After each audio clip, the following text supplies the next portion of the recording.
tidak bottom up berdasar usulan-usulan dari kebutuhan masing-masing matra di angkatan udara, darat maupun laut.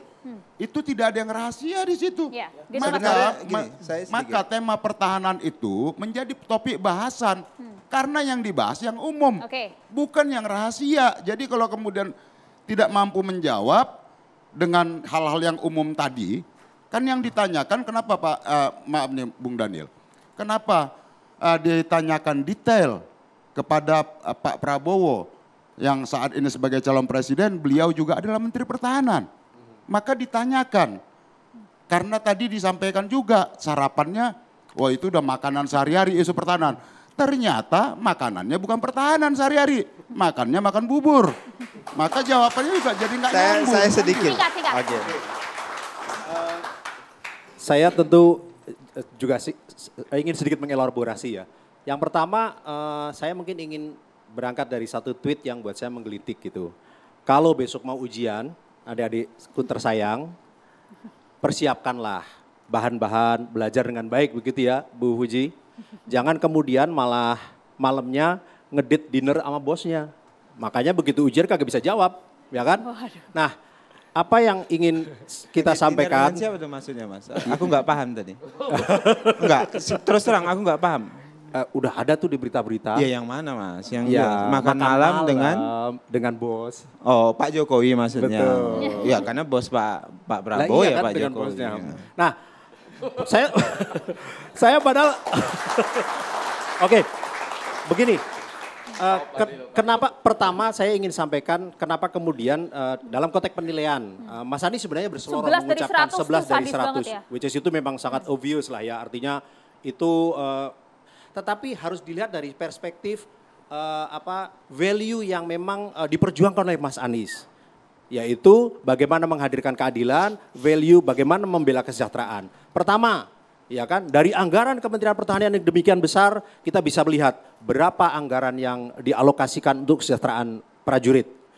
Perumahan prajurit saja masih kurang dari 51% yang sampai saat ini prajurit yang punya rumah. Kemudian kalau kita bicara tunjangan kinerja, Kementerian Pertahanan adalah salah satu kementerian yang tukinnya tidak ada yang mencapai di atas 80%. Sementara kementerian-kementerian lain, menterinya berjuang untuk kemudian tunjangan kinerja ASN-nya sampai 100%. Kemudian kalau kita bicara lagi misalkan soal bagaimana kita tahu uang lauk pauknya TNI, kita pilu mendengarnya, hanya 52.000. Saya tidak ingin membandingkan dengan institusi yang sama-sama dulu berasal dari ABRI, itu hanya 1/4-nya.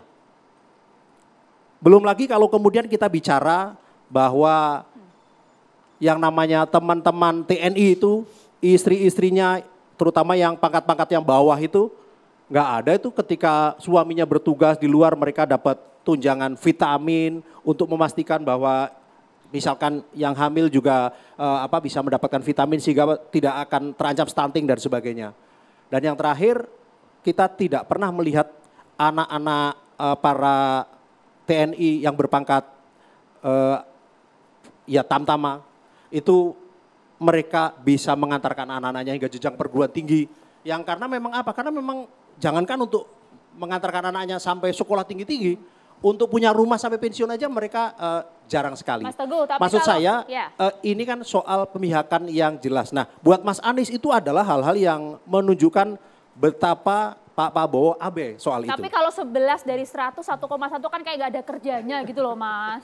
Ya kalau istilahnya banyak kerjanya, jelas kerjanya, maka ketika ujian dalam perdebatan tadi terjawab semua pertanyaan itu dengan lancar. Iya, saya mau jawab dua serangan dari rekan saya ini. Singkat Bang, poinnya. Pertama, saya mulai dari Bang Masinton tadi. Sebenarnya apa yang dipertanyakan oleh Pak Ganjar itu sudah dijawab secara ringkas oleh Pak Prabowo. Misalnya terkait dengan kenapa sih target MEF itu tidak tercapai. Pak Prabowo sudah jelaskan kita mengalami pandemi COVID selama beberapa tahun, ya kan. Minimum essential force itu tidak tercapai. Ya, kemungkinan tidak akan tercapai kata Pak Ganjar. Kenapa? Karena selama 2 tahun itu kita mengalami pandemi COVID. Dan anggaran Kementerian Pertahanan itu mengalami refocusing yang luar biasa. Semua sumber daya dialihkan untuk penanganan COVID-19. Semua tenaga TNI itu dialihkan untuk penanganan itu. Sehingga beberapa agenda pertahanan itu banyak yang dialihkan untuk agenda-agenda itu. Itu pertama. Kemudian yang kedua, jangan lupa terkait dengan alokasi anggaran, itu juga bukan hanya sekedar pekerjaan dan ditentukan oleh Kementerian Pertahanan. Ada Kementerian Keuangan. Kementerian Pertahanan ingin menyampaikan, kami menyampaikan postur pertahanannya begini-begini. Kita ingin begini-begini. Tentu harus dibicarakan dengan Bappenas, tentu harus bicara dengan Kementerian Keuangan. Termasuk pembiayaan dan sebagainya. Jadi tidak tunggal terkait dengan Kementerian Pertahanan. Termasuk terkait dengan ini. Jadi ini yang tadi saya maksud adalah Pak Prabowo punya perencanaan matang terkait dengan banyak hal termasuk kesejahteraan prajurit. Ya, tapi kemudian dalam beberapa hal ada kondisi kontingensi yang kemudian menyebabkan kita harus mengalihkan prioritas kita. Mas Nah, Daniel, terkait dengan ini. Tukin misalnya. Tukin sudah menuju 80% pada saat ini. Bahkan nanti kita di 2024 kita akan mengalami kenaikan gaji terkait dengan itu. Bahkan Daniel, Pak Prabowo itu fokus pada pendidikan anak-anak prajurit pada saat ini, pendidikan kelompok universitas buat mereka dan sebagainya. Mas Teguh, undang-undangnya belum keluar semua sepertinya. Mas Teguh. Yang Mas Daniel utarakan ini memang indah ya, tetapi implementasinya yang kita temukan tidak demikian. Maksud saya begini Mas Daniel, lihat kalau kita bicara tupoksi tugas pokok fungsi begitu, apabila di tengah keterbatasan dalam upaya untuk mencapai minimum essential force, karena kita tahu itu akan ibaratnya gun and butter lah, akan harus memilih apakah memilih senjata atau memilih kesejahteraan begitu ya. Tapi poin yang saya ingin tekankan adalah ya ini soal skala prioritas Pak Prabowo. Buktinya dia masih bisa untuk bikin Komcat mengalokasikan anggaran sampai 1 triliun. Buktinya dia masih bersibuk ria dengan food estate yang itu sebenarnya adalah bukan tugas utama beliau. Walaupun kita tahu Pak Jokowi menugaskan dan ternyata buyar nggak karuan. Malah kemudian terjadi ancaman kerusakan lingkungan.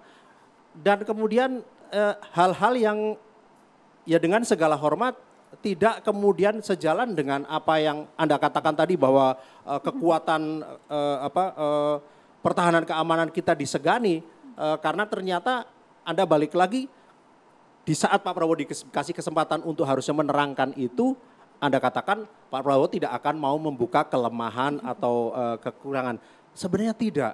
Yang namanya kita bicara soal keadaan pertahanan keamanan kita, ini kan juga memberi efek deterrence kepada negara lain, tapi sekaligus juga memberikan arah visi ke depan. Kita ini mau kemana gitu. Mas Teguh Juwarno, sekali lagi Mas, apakah betul Mas Teguh, Bang Daniel dan juga Bang Masinton, kita minta pandangan juga bapak-bapak yang ada di sini. Semua data di Kementerian Pertahanan bersifat rahasia dan tidak bisa dibuka di ajang, di forum debat. Sesaat lagi ditanggapi. Nanti kita ya. harus jeda dulu hanya di Catatan Demokrasi.